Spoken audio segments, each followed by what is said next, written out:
So first D question, globalization, right context. This is how we say when we say concept. This is a concept based talk, this is public administration based talk rather than current affairs based talk. Right.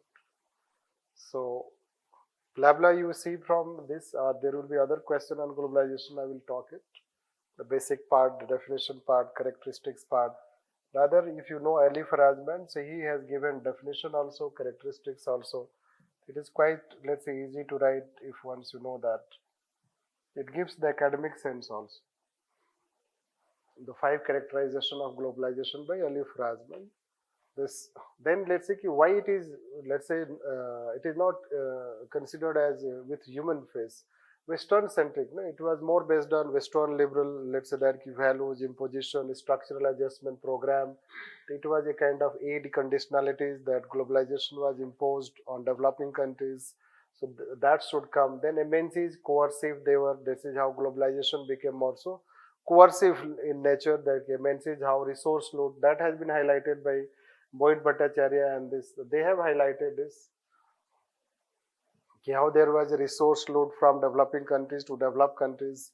Then Samir Amin talking about, I have shortage of time, I will just shorten it, but many times we have concern not to miss the Samir Amin. So he talks about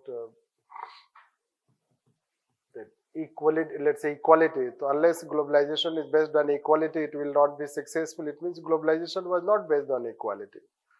This, that even Joseph Stiglitz, so he has written a book by the name itself, no? Globalization and Discontentment, and he again write another book, that Globalization with Human Face. The two things, let's say, that he has written in that support. Modi ji, while addressing World Economic Forum in COVID crisis time, he also says that globalization should be with human face. Means at international platforms, he has highlighted how globalization should be with human face. This, what is that human face? Recently an article has been written by Arun Maira in the Hindu, in which he has highlighted how globalization was not, let's say, it was one earth, one economy. This was, let's say, that one earth, one economy. This is how it was trying to focus.